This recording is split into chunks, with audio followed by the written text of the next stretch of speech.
But it's great that you guys are all here because it is one of the more complicated lectures, so I'm glad you came. Acute kidney injury is a fun topic because it's a chance for pharmacists to play detective. Somebody's going to come in with renal failure, and physicians often say, pharmacy, I have no idea why this patient's in renal failure. Do you think there's a drug that's contributing to this? You guys get to look at certain clues and try and figure out what the cause of the acute kidney injury might be. So it's kind of a fun clinical game that comes up quite often when you're out in the hospital. Here are the objectives for today. I feel like they're getting longer and longer, so don't look at them right now. Look at them when you study, and I will write my exam questions off of these objectives. Basically, the goals for today are: one, I need to spend the first half of class talking about what acute kidney injury is. So we'll have a lot of definitions and categories of acute kidney injury. And then with the second half of class, we'll talk about drug-induced kidney injury, which I think is much more fun than maybe these basic definitions, because we get to talk about what drugs hurt the kidney, in what way, and what can we do to prevent that kind of kidney injury from occurring. But we've got to start out with some definitions so that we're all on the same page. Acute kidney injury is abbreviated AKI. So if you see that abbreviation, that's what that is. And it's really an abrupt decline as opposed to a chronic decline in renal function, where you see the kidney start to lose its ability to filter waste products and to maintain fluid and electrolyte balances. And I have to tell you that this term, acute kidney injury, is only a couple years old. It used to be called acute renal failure, or ARF. And they recently changed this definition because, one, the kidney associations don't like the word renal because they think that a non-lay person wouldn't know, or a lay person would not know what renal meant, so they like to put kidney in the term. And they also thought that acute renal failure sounded like an all or nothing type of thing, like either you had great kidneys or they had failed. Acute kidney injury is a term where you could have mild acute kidney injury, you could have moderate, you could have severe. So that's why they switched. However, you'll see in my slides, some of my figures are more than a couple years old. So if it says ARF, or acute renal failure, just know that I'm talking about AKI. I updated what I could, but some of the nice figures still say ARF. Now, there are a million ways to classify AKI, so I just picked two of them for you, two very common classification schemes.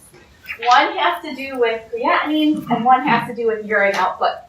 So for creatinine, acute kidney injury is an increase in serum creatinine of greater than 0.5 if your baseline serum creatinine is less than 3, and greater than 1 if your baseline serum creatinine is greater than 3.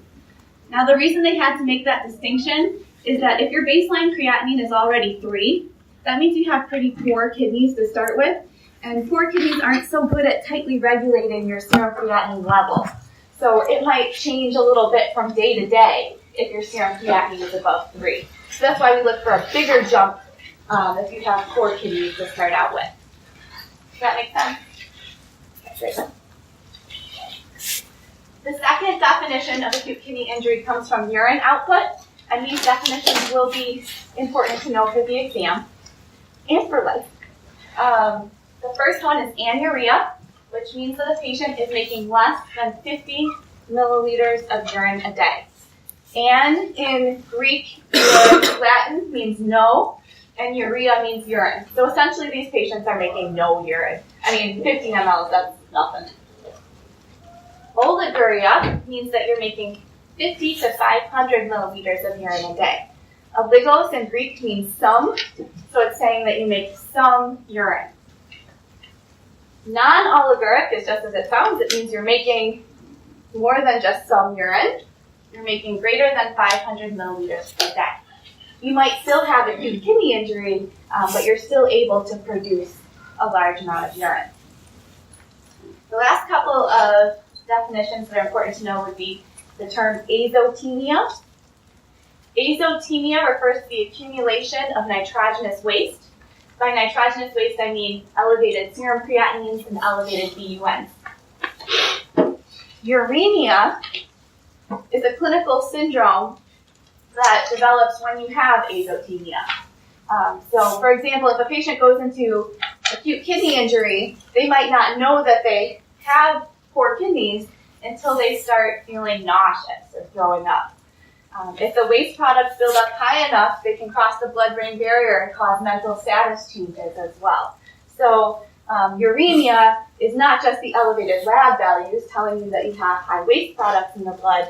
It's a situation where the patient is starting to be affected by those high levels.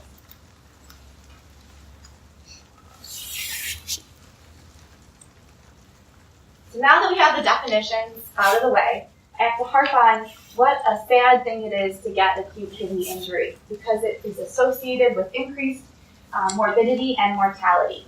So to illustrate this point, we have a landmark study that was published, I believe, in 2002 by the Picard researchers. This program for the improvement of acute renal dysfunction is what Picard stands for. And in this study, they looked at 4 ICUs in 4 different academic medical centers. I think it was like Cleveland Clinic, UCSF, and a couple others.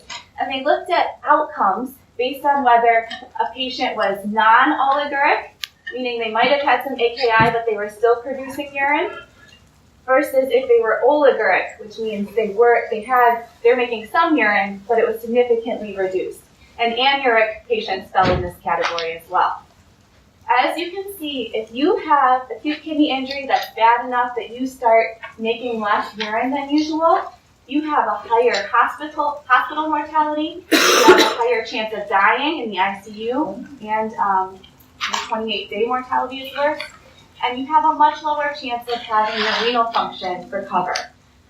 So we really want to try and prevent patients from developing acute kidney injury, especially acute kidney injury where your urine output is reduced, because the outcomes are not good.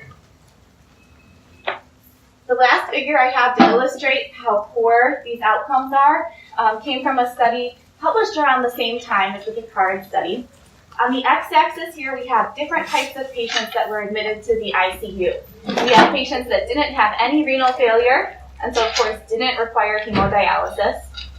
We had patients that did go into AKI or acute renal failure, but still had good urine output, so didn't need hemodialysis. We had patients with chronic kidney injury, ESRD is end-stage renal disease, so they were on dialysis, but they always needed dialysis. And now we have the group that we really want to look at. These are patients with AKI that was so bad that they stopped making urine and they needed hemodialysis. Look at the mortality rate for that group. 55% of patients with AKI that required hemodialysis passed away. That's terrible. That's more than every other patient passed away if they developed that. So I used to give this lecture at the University of Michigan, and about a few months after I gave the lecture, a student pulled me aside in the hallway and said that she had a hereditary condition that predisposed her to developing rhabdomyolysis more frequently than other patients. And recently, she had woken up in the ICU after having had a big bout of rhabdomyolysis. And she said the first thing that she thought about as she opened her eyes and looked around her was, I've got to pee, I've got to pee, I've got to pee. Because she did not want to be in that group that had reduced urine output because she knew the mortality rate was so high. Now, I would say that she was young, and hopefully that wouldn't have been such a high mortality rate, but it was interesting that that's what passed through her mind. And she was doing great after that, but she knew that she really needed to pee because she did not want to be oliguric or anuric. All right. Now we can talk about the different types of acute kidney injury that occur. There's 3 different types. There's pre-renal acute kidney injury, intrinsic, and post-renal. Pre-renal refers to decreases in blood flow to the kidneys. which can result in some injury. Intrinsic acute kidney injury refers to actual problems that occur in the kidney. So something happens to the glomerulus, the tubules, etc. Post-renal refers to something that's affected the kidney after kind of the kidney organ itself. And what I mean by that is obstructions of your ureters, obstructions of your bladder. Those are post-renal types of acute kidney injury. And we're going to go through each one in a little bit more depth. Let's start out with pre-renal acute kidney injury, because that's by far the most common type that you're going to see. As I mentioned, pre-renal AKI occurs when something decreases blood flow to the kidneys. So the kind of the cause happens before the kidneys. It's this decreased blood flow. There's actually no damage to the kidneys with pre-renal AKI. It's just that your blood flow is slowed down, so your glomerular filtration rate has to slow down because less blood is being delivered to the kidneys.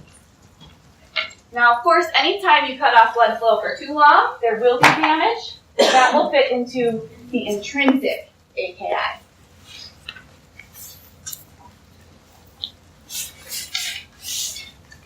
So let's talk about what types of patients are going to have decreased blood flow to their kidneys. In the hospital, it's patients who have had major surgeries, because if you lose a lot of blood, then that's less blood volume that you have to deliver to your kidneys. Septic shock can also decrease blood flow to the kidneys because patients with septic shock have very low blood pressures. And your body knows to shunt blood up towards your brain and keep your brain function going over keeping your kidneys going. Finally, patients with decreased cardiac output. So if you have a CHF patient or someone who just had an acute MI, if their heart is not working well to pump blood to the kidneys, you'll see a decrease in GFR that way. In the community, pre-renal AKI is much more straightforward. Usually it's dehydration due to vomiting or diarrhea. Because if you are dehydrated, that means you have less blood volume to work with, and less is going to get to your kidneys. Finally, there is also drug-induced pre-renal acute kidney injury, and we'll talk about that a lot in the second half of class. But know that diuretics, NSAIDs, and ACE inhibitors are our main culprits for pre-renal AKI. One last point about pre-renal AKI. If you guys can understand this point, pre-renal AKI will be a lot less mysterious to you guys. The patients who develop pre-renal AKI are those that are intravascularly depleted. What I mean by that is the people that have less blood volume in their vessels that end up delivering less blood to their kidneys.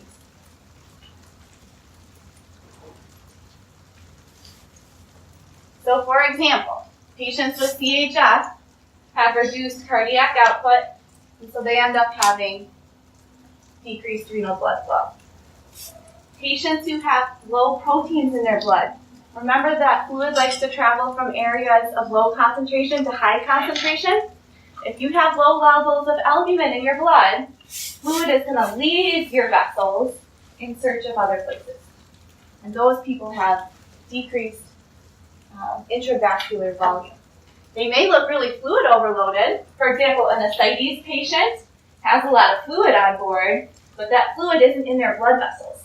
So they actually act dehydrated even though they have so much fluid on board. Have you guys heard the term third spacing before? No? Okay, well I'll explain it right now because it'll come up again, I swear, in therapeutics.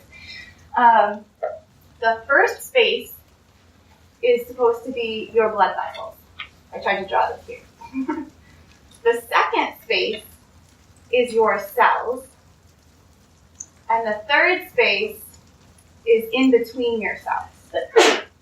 So when water leaves your blood vessels and travels in between your cells, that's called third spacing. And we usually think of anyone with edema as having third spacing. So swollen ankles, that's third spacing. Having ascites is third spacing.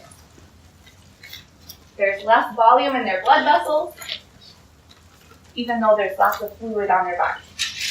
So these are the people that are going to get your pre-renal acute kidney injury. And we'll revisit that much drug-induced AKI as well. Does that make sense? It's anyone that has low blood flow to the kidney for various reasons. All right, let's move on to intrinsic AKI real quick. This is the second most common type of AKI that you'll see. And there's a whole variety of different ways that your kidney can be harmed. For example, if anything harms the blood vessels to your kidney, that would count as intrinsic. So patients who develop a vasculitis, like an inflammation of the vessels, can be affected. Particularly if there's an inflammation of your glomerular capillaries, that would be a problem. We see glomerular damage occur in advanced stages of lupus, and also with an autoimmune condition that causes glomerulonephritis, which is just like it sounds. It's the itis, inflammation of the glomerulus. Your tubules can also be harmed with acute kidney injury. Tubules do a lot of active transport, and they have a lot of enzymatic processes going on, and so they need a lot of oxygen. Anything that cuts off oxygen to the kidney is going to hurt the tubules first. In fact, we almost think of the kidney as what's called a canary organ. Do you remember when miners go into a mine, they used to bring a canary along with them, and if the canary died, they knew they needed to get out of the mine quick because the canary was more sensitive than they were. In your body, if something's going on that depletes your oxygen levels, your tubules are the first part of your body to poop out from a lack of oxygen. And so they're almost the canary organ for the body. If somebody goes into kidney injury, you can start looking for something else going wrong because the kidney's tubules are that sensitive. Finally, you can also develop an inflammation of the interstitium. The interstitium is that tissue that surrounds the glomerulus and the tubules that helps maintain the tonicity of the kidney. That tissue can get inflamed, and that's called interstitial nephritis. Drugs can cause that inflammation reaction, and actually strep can cause that reaction, which is why it's so important to treat strep quickly. All right, the last one to think about is post-renal AKI. And again, that refers to a lot of obstructions of either the ureters or the bladder. Even if the tubules get obstructed, we probably call that a post-renal AKI. The most common by far reason for post-renal AKI happens in older men who've got an enlarged prostate. If that prostate gets large enough, it's going to block the bladder outlet so that they can't pee. And all that increased pressure will cause acute kidney injury on the kidneys, cause injury to the kidneys. The ureters can also get blocked. This happens with cervical cancer. If you grow a tumor large enough, it will start to block the ureters, causing increased pressure on the kidneys. And retroperitoneal fibrosis is this somewhat rare condition where you grow extra tissue retroperitoneally. So like behind your stomach, there's an increased amount of connective tissue. And if you grow this, it's usually benign, but some people it ends up blocking their ureters, causing AKI that way. Finally, definitely kind of the most coolest thing to think about as a pharmacist is that drug crystals can block tubules and ureters. We think of a couple of sulfa drugs that can crystallize in your tubules, as well as a cyclovir. Tumor lysis syndrome, you guys haven't had oncology yet, right? Certain cancers, when treated with chemotherapy, can cause what's known as tumor lysis syndrome.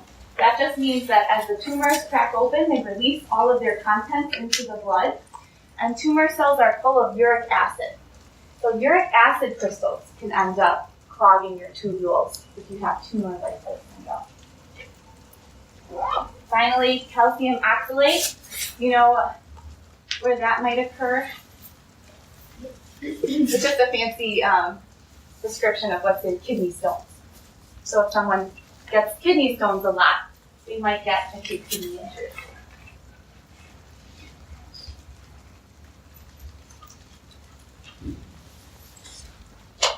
Okay, so now we've kind of reviewed the definitions and the different types of acute kidney injury that can occur. Who here thinks they're from the smallest, most farthest away from civilization hometown? Who's from, I don't know. I asked this question once and everyone's like, I'm from Stores. Who's from the smallest town? Yeah? I'm from the smallest town in Connecticut. Oh yeah? What's that one? Union, Connecticut. It's right near Sturbridge, like if you go on a highway. Okay, well, we'll use that. All right, so we have a patient here from Union, Connecticut, who is a healthy adult who got hit by a truck. And because they live in middle of nowhere, Union, Connecticut, they are not able to be helped for a few hours. They're kind of bleeding all over the road, losing some blood before we can get to them to help them. We do get there, however, and the patient is rushed to surgery. They are still suffering some hypotension because they lost all of that blood, and they have to receive many liters of blood products and IV solutions to keep them alive during that surgery. This patient's urine output in the last 24 hours is 250 ml. Let's go ahead and classify this acute kidney injury in as many ways as possible that we just learned.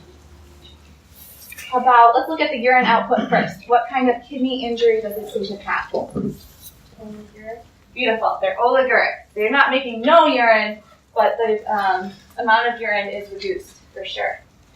How about type of injury? Do you think this is pre-renal, intrinsic, or post-renal acute kidney injury? Intrinsic?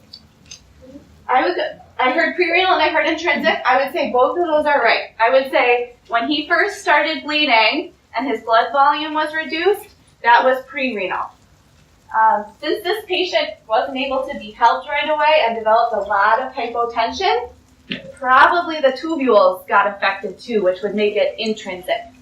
So I think he started out pre-renal and ended up intrinsic. What is this patient's prognosis?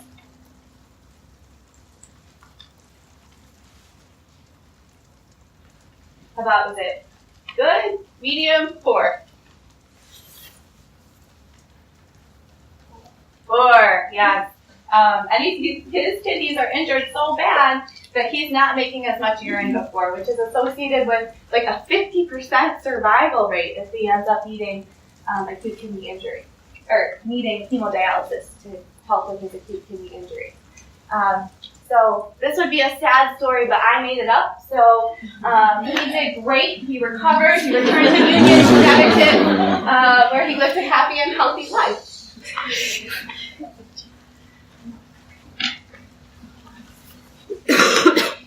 All right. So before we get into drug-induced nephrotoxicity, we still have to talk about what lab values that you can look at to try and figure out if this type of acute kidney injury is pre-renal, intrinsic, or post-renal. I guess I should mention, not just lab values, please talk to your patient for clues. Did the patient start a new medication? Was the patient home vomiting for the last 3 days? These things will give you clues that are probably more important than looking at lab values. But there are 2 lab values / tests that you want to look at for every person that comes in with acute kidney injury. And those are the BU1 to serum creatinine ratio and the fractional excretion of sodium, which is pronounced FeNO sometimes as shorthand. And we'll go through those 2 really quick. So the first thing you definitely want to do is look at the patient's BU1 to serum creatinine ratio. Remember last week I mentioned BU1 is affected not only by kidney function but also by volume status. So that's why we end up comparing it to serum creatinine a lot, because serum creatinine is not affected by your fluid status. A normal BU1 to serum creatinine ratio is 10 to 1 to about 15 to 1. In pre-renal failure, the ratio elevates to 20 to 1. This is because, do you remember that BUN likes to follow your body water wherever it goes? So in pre-renal failure, patients don't have enough blood volume going to their kidneys, right? So your body is hanging on to all of the sodium and water that it can to get more blood to the kidneys. Whenever the body hangs on to sodium and water, it hangs on to BUN as well. So in patients with pre-renal failure, both their BUN and serum creatinine might be elevated, but the BUN is going to will be disproportionately high because you're hanging on to all of that volume.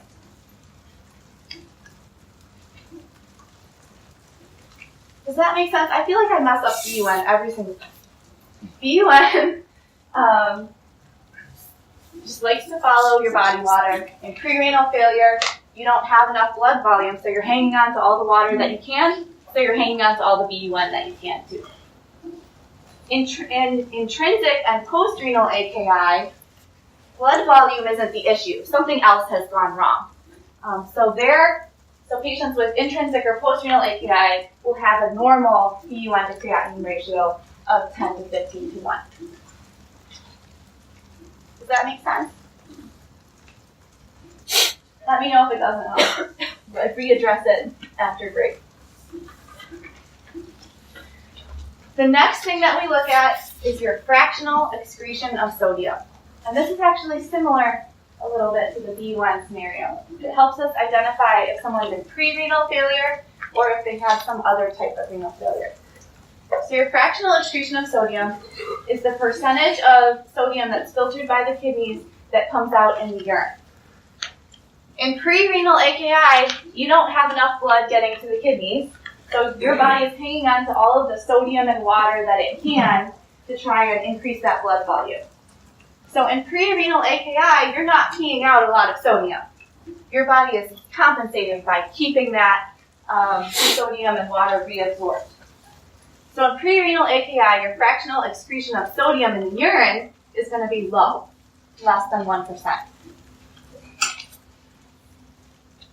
In intrinsic AKI, especially if your tubules are hurt, your kidneys lose the ability to concentrate urine at all. So the amount of sodium that you pee out in intrinsic AKI is just equal to the amount of sodium that filtered across the glomerulus, because the tubules are not able to do any concentrating or diluting. Because of this, you pee out, it's just plasma water, because you're filtering stuff and it's going right out instead of having any tubular involvement. So those patients are going to have a fractional excretion of sodium that is greater than 1%. Here's a look at what the equation looks like. I will provide it for you on the exam, but you need to know how to use it and how to interpret it. Essentially, what the fractional excretion of sodium does is it looks at your urine sodium in proportion to your serum sodium, and then it just happens to compare it to your urine creatinine in proportion to your serum creatinine, because creatinine isn't affected by fluid status. So the creatinine is just a comparator, and we're trying to see how much sodium is coming out in your urine. A normal fractional excretion of sodium is 1%, and then less than 1 pre-renal, greater than 1 intrinsic. All right, now here's one more key point. Let's say that you have pre-renal AKI, but you go ahead and give somebody a diuretic, which is probably not a good idea because they already had decreased blood volume, but they're on a diuretic. What do you think is going to happen to the fractional excretion of sodium if you put someone on a diuretic? Go up. It will go up because a diuretic doesn't care if you're dehydrated or not. It's going to say pee, pee, pee. That's my job. I'm here to make you pee. I don't care if you're already dehydrated. So if your patient is on a diuretic, you have to throw the results of their fractional excretion of sodium out of the window because it's going to be high no matter what. It's an important point to make because physicians get excited and say, oh, look, the fractional excretion of sodium was high. Clearly it was pre-renal. And you can pipe up and say, well, the patient was on a diuretic, so this test isn't that useful anymore.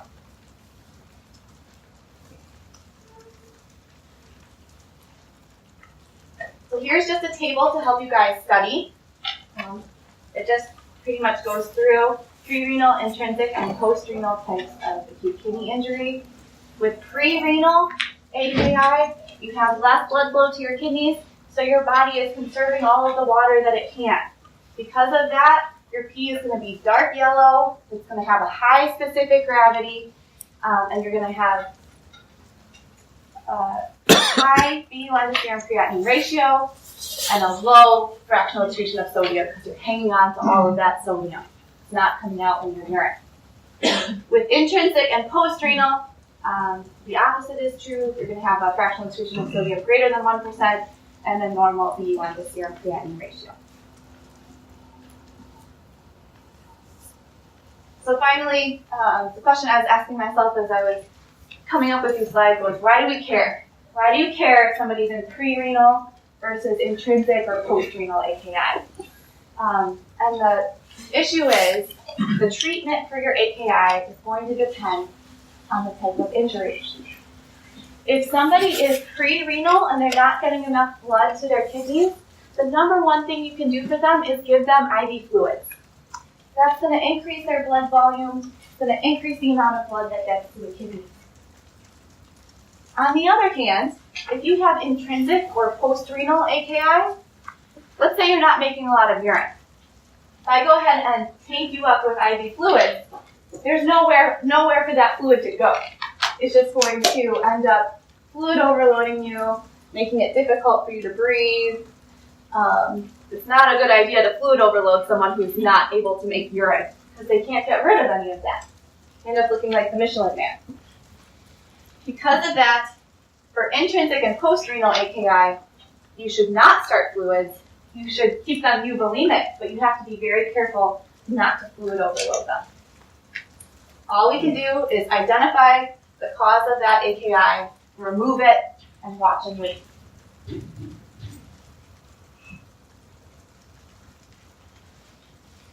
So just to finish off the general kind of AKI picture, there's no medication that magically fixes the kidney. If you can discover it, you will become very, very wealthy. We certainly have gone through periods of time where we thought various medications were magically good for the kidney. After a while, we thought that dopamine infusions helped increase blood flow to the kidney. Nothing seems to work. So you researchers out there, make that your mission. The only thing we can do is identify the precipitating factor, which is where pharmacists are very important. And then after removing that factor, keep fluids balanced, avoid any other nephrotoxins, and watch and wait. The kidneys will either get better or they will stay chronically injured. And the only way to figure that out is to wait a month and see what the kidneys decide to do.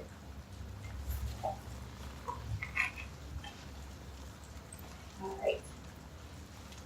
I think let's take our break here because that'll be a good intro to AKI and then drug-induced nephrotoxins. So go ahead and take 10 minutes, and then we'll get to talk about which drugs do what to the kidney.